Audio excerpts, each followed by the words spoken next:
Welcome to Iron Financial. We're here to help you forge a stronger portfolio by cutting through the market noise. And today we are putting home builder KB Home through a absolutely brutal stress test. Their latest earnings report just hit the wire, and look, this isn't just a report card for one company, it's a critical barometer for the entire US housing market. So the question we have to answer today, the one that really matters, is whether this company is built on a solid foundation of steel and concrete, or if we're all just looking at a house of cards ready to topple in the first strong gust of wind. All right, let's get into it. You see this picture, and it's exactly what KB Home wants you to see, right? It's the perfect suburban house, the flawless lawn, the whole American dream neatly packaged for you. It's a really powerful, compelling image. But our job here isn't to admire the landscaping or the fresh coat of paint. Our job is to go into the basement and check the foundation. And let me tell you, the numbers we just saw in their Q1 earnings report, they paint a very, very different picture, a much harsher reality. We're starting to see some deep cracks form, and they might run right through the core of this company. And of course, the market saw those cracks immediately. Look, there is no sentiment indicator more honest or more brutal than price action. The stock got hit with a 6.8% gut punch in midday trading right after the earnings dropped. Now that is not a minor dip, that's not just profit taking. That is a loud, clear signal of deep, deep concern from the people who move markets. The big money, the institutional investors, they're voting with their dollars, and they're screaming that something is fundamentally wrong here. You have to see this for what it is, a massive red flag. Yeah, and this quote from Market Minute just hits the nail on the head, doesn't it? A sobering reality check. That's the perfect phrase for it. Any of that lingering hope, any of that optimism that the housing market was going to get a boost from the Fed magically cutting rates, well, that hope just got a bucket of ice-cold water thrown on it. What this tells us is that the environment KB Home is trying to survive in isn't just a little tough, it's openly hostile, sluggish, and price-sensitive. You couldn't dream up a worse combination for a home builder that desperately needs to protect its profit margins. Okay, so here's how we're going to break this down today. Think of this as our methodical, structural inspection of KB Home. We're going to put on our hard hats. First, we'll get right under the hood, find those cracks in the foundation, and really dissect this Q1 damage report. After we see the damage, we'll examine management's new blueprint for a fix, and we'll debate whether it's a brilliant remodel or just a dangerously risky bet. Then we put it all to the ultimate stress test. We'll pit their strategy against the hurricane of market headwinds. And finally, we will deliver our verdict. Is this a hidden opportunity, a deep value play, or is it just a classic value trap waiting to snap shut on investors? All right, let's get right to it. No more speculation. It's time for the steel and concrete facts. We are going under the hood to look at the engine of this company, and this Q1 damage report is going to show us exactly how much weakness we're really dealing with. The very first number that just leaps off the page is the top line. Revenue, $1.08 billion. But that number in isolation is totally meaningless. Here's the context that matters. Year over year, revenue has plummeted by 23%. Just let that sink in for a second. In just 1 year, nearly a quarter of the money coming into this company has completely vanished. This isn't a small leak in the roof, folks. This is like a main water line has burst. For a business like home building, which is so capital intensive, a revenue drop of this magnitude is a 5-alarm fire. It's the first, and maybe the biggest, crack in the foundation. Okay, so if that revenue drop was a crack, then this number is a full-on chasm opening up in the earth. Earnings per share, the bottom line, came in at a measly 52 cents. Now, just a year ago, in the first quarter of 2025, that number was $1.49. That is a staggering, mind-blowing 65% collapse. What this proves is that the pain from that huge revenue drop wasn't absorbed anywhere. It cascaded right down the income statement and hit the bottom line with the force of a wrecking ball. This is what we call severe negative operating leverage. When their revenues fall, their big fixed costs don't, so every single dollar of lost revenue erases an even bigger chunk of profit. It tells you just how fragile this company's profitability is right now. And this next number, this one explains why the earnings fell off a cliff so dramatically. The housing gross profit margin got squeezed all the way down to 15.3%. For any home builder, this number is a critical, vital sign. It's the pure profit they make on the lumber, the drywall, the labor for each house before they even start to pay for their corporate offices and executives. When this number gets compressed this badly, it means one thing. They are losing all their pricing power. They are being forced to slash prices, to offer mortgage buydowns, to throw in incentives, anything just to move a house. Every single sale they make is becoming substantially less profitable. So the obvious question here is Is this just one terrible, horrible quarter? A fluke? Well, we pulled back the lens and looked at the data from their own proxy statements, and it paints a much more troubling, longer-term picture. Just compare the most recent fiscal year, 2025, to the peak back in 2023. You can see total revenue slipped, sure, from about $6.4 billion down to $6.2 billion. That's not a catastrophe on its own. But look at the net income. It has fallen off a cliff from $590 million down to $428 million. You see, the profitability is eroding at a much, much faster rate than the actual revenue. This isn't just a sudden accident. It's a clear downward trend that tells you the good times, the profitable peak, are firmly in the rearview mirror. So we have to ask the hard question here, because these numbers are just brutal. I mean, it seriously looks like a wrecking ball just swung through the company's financials. Is this really just the result of one tough quarter? Is it a temporary storm that they can ride out and everything will be fine? Or are we seeing the symptoms of a much deeper, more systemic problem here? Is the entire structure of the company just fundamentally too weak to bear the weight of the market we're in right now? That right there is the core of this entire investigation. Exactly. And look, faced with this kind of data, management can't just stand by and watch the building crumble. They've come out and laid out a new blueprint, what they're calling a strategic remodel.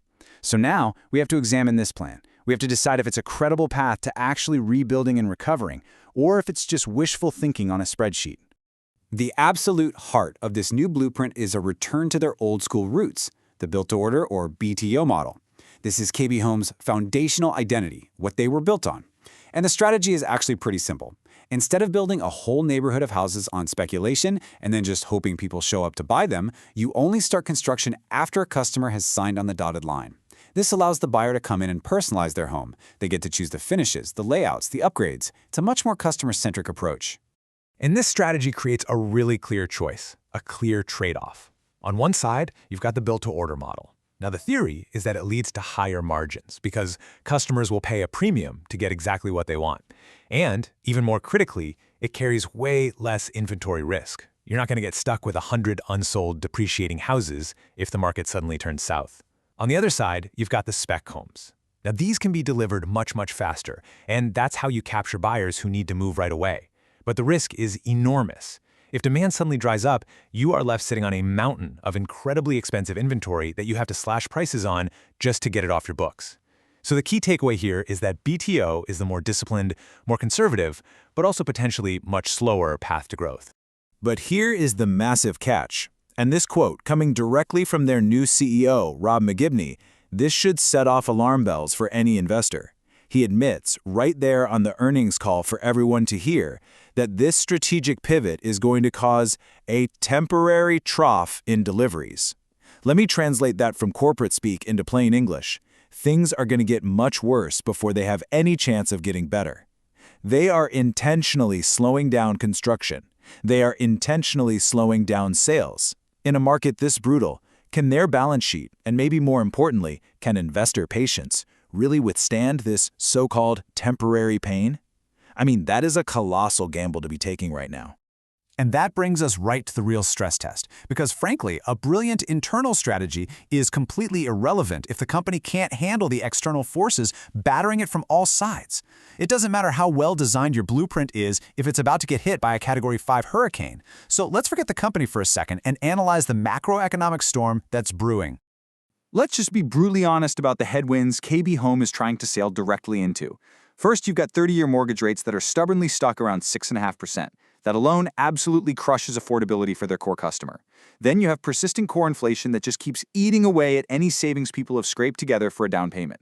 Then you've got this fascinating locked-in effect, where millions of current homeowners with a beautiful 3% mortgage have zero financial incentive to ever sell their house and move, which completely freezes the existing home market. On top of all that, you have tepid consumer confidence and a thick layer of geopolitical uncertainty. It is, quite literally, a perfect storm of negative factors.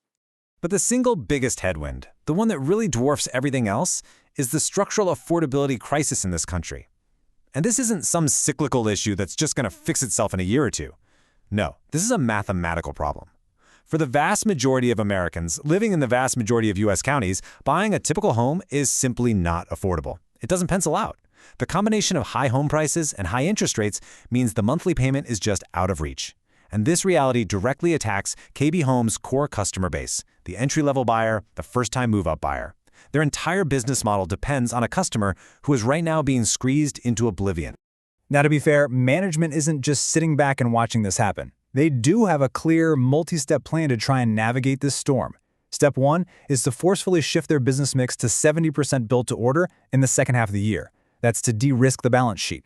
Step 2 is to shift their geographical focus to higher margin markets, places like Northern California where demand and pricing are more resilient. Step 3, get disciplined on costs, which includes a painful but probably necessary 10% reduction in headcount. And finally, Step 4, keep rewarding the patient shareholders with $50 to $100 million in share buybacks in the second quarter. So it is a deliberate, it is a defensive, and it is a very focused plan. A deliberate plan, maybe. But that plan looks a whole lot less heroic when you look at this slide. This right here is a massive admission of defeat from the company itself. Their previous revenue guidance for the full year topped out at $6.1 billion. The new guidance has been absolutely slashed to a range between $4.8 and $5.5 billion. When a company lowers its own guidance this dramatically, this publicly, it's a crystal clear statement. They are telling the market, the storm is much worse than we thought it was, and we are battening down the hatches for survival. It completely undermines any confidence you might have had in a quick turnaround. So, that brings us to the final judgment, the verdict. We have inspected the damage report, we've analyzed their new blueprint, and we've measured the force of the storm. Now it's time to put all the evidence on the scales and decide, is there a hidden opportunity in this stock or is it a classic trap? All right, let's lay it all out side by side. The bull case versus the bear case. Let's start with the bulls. First and foremost, you have to talk about valuation. The stock is arguably undervalued, trading at a price-to-earnings ratio of just 8.69. For a major S&P 500 company, that's objectively cheap. The company is also still growing its book value per share. It's up 8% year over year. That's a sign of underlying asset strength, even while their earnings are collapsing. And that strategic pivot to the BTO model, that's a smart defensive move for long-term health. It reduces future risk, plus you have an incredibly durable dividend that they've paid for 41 straight years. That shows an ability to survive downturns. And here's the one tiny green shoot. Despite all the doom and gloom, net orders were actually up 3%. It's not a lot, but it's not negative.